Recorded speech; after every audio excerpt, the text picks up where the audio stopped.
An armed Pikachu has appeared and used Second Amendment to cancel the Michigan state government.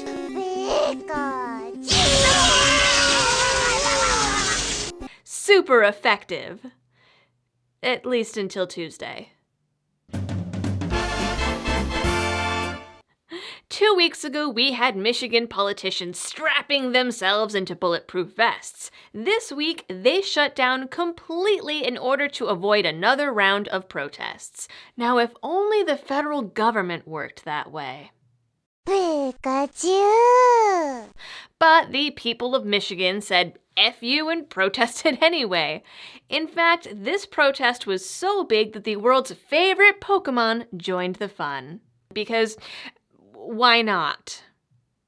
If you want to know what the media and the left think of this situation, you don't have to look any further than the Detroit News, an outlet that referred to the protesters as combatants and combat ready not once, not twice, but 3 times in a 700-word article. And we all know that those words are being used as a stand-in for domestic terrorists, if the stuff on social media is any indication. Clearly, the folks over at Detroit News are engaging in some high-quality journalism. There is no more extreme exercise of state power than telling people they can't leave their homes, they can't go to work, they can't get within 6 feet of one another. It's all about personal choice. That's what this is all about. We have a constitution. Our constitution says that we have the right to assemble. We have the right to commerce. We have a right to live our lives.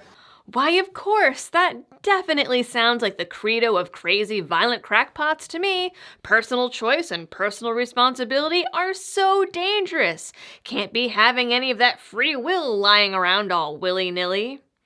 And you know, it's interesting. Now that these people who are protesting their government exactly as they have the right to do and exactly as they should do are suddenly combatants, now my last video about them was suddenly demonetized only a couple hours after the protest, and even after the video was previously confirmed as A-OK. That tells me right off the bat that this video has no chance of being monetized, so shout out to all of my subscribers over on Patreon and Subscribestar that make videos like this possible without having to worry about whether or not YouTube is going to find me or my videos controversial on any given day. You are rock stars! But it's worth noting that when YouTube demonetizes something, it also buries it. So that means the video will rank lower in search results, won't hit the suggested video rotations, and won't even be shown to all of my subscribers, which is totally awesome. Yes, all of my videos are on BitChute and on Gunstreamer. I know you guys suggest that a lot, but that doesn't change the fact that YouTube doesn't want people to know about this kind of thing because we are living in an age in which knowledge is seen as dangerous. In the words of one protester, these lockdowns are showing us that liberty can spread just as much as fear, and the man appears to be scared. I know that you're afraid. You're afraid of us. So where we last left our Michigan government villains, they were strapping in, dismissing these protests as racist displays by fringe neo-Nazis. Governor, I was really struck by the fact that you've described the protests as some of the worst racism and awful parts of our history. And threatening to extend the stay-at-home orders because they think their citizens are children that they can just ground for being disobedient. Since then, Governor Whitmer went on The View, which of course is the very pinnacle of intelligent political discussion, to again talk about extending the lockdowns as a punishment to protesters. She called dissatisfaction with her regime fringe, despite a poll conducted by the city of Detroit way back in April, finding that only 57% of respondents actually agreed with Whitmer's handling of COVID-19.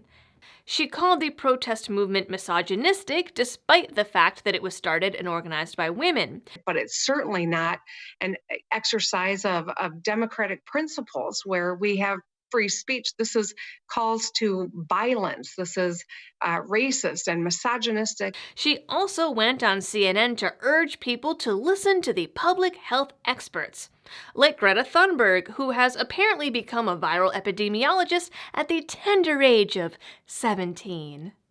How dare you! You have stolen my dreams and my childhood. Why, yes, Greta, you're right. Children being locked in their homes indefinitely without social interaction with their peers for months at a time and getting publicly shamed on social media for daring to be outside on a bicycle are, in fact, losing their childhoods.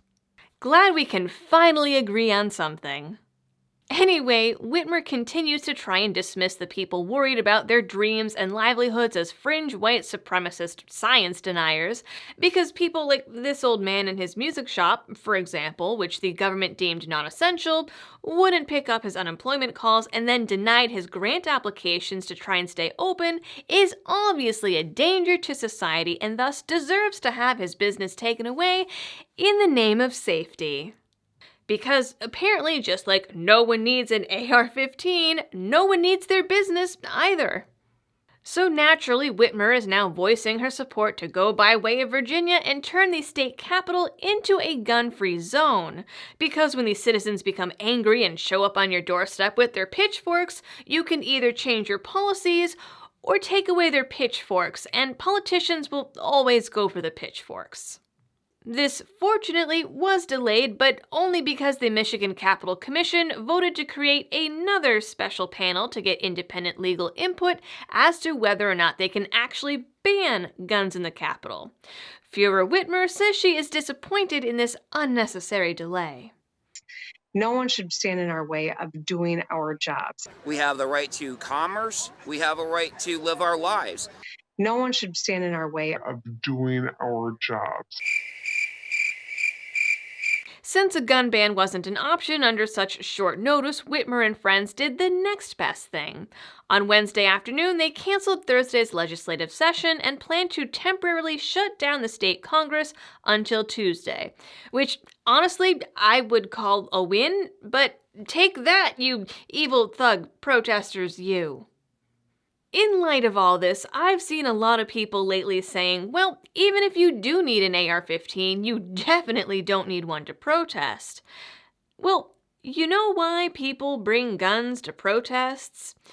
Remember this photo of a cop just pepper spraying students during a sit-in protest?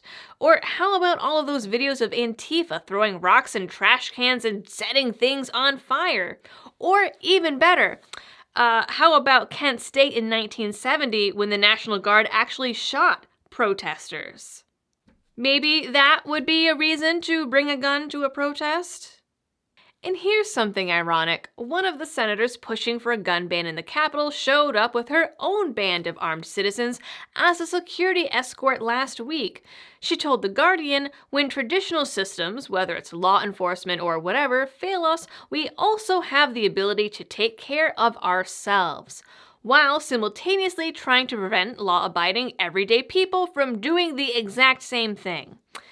Sadly, the Guardian article also turned it into an issue of race rather than an issue of Americans versus the state. But then again, the article was written by Lois Beckett, who made the Virginia rallies about race and conspiracy theories too. So there's that. Lawmakers in Michigan are now openly admitting that they are intimidated by these citizens. And you know what? I've probably said it about a dozen times on this channel. Governments absolutely should be intimidated by their citizens. The Constitution is a document with a twofold purpose. The first, to remind everyone of their natural rights, and the second, to ensure the government is kept in check.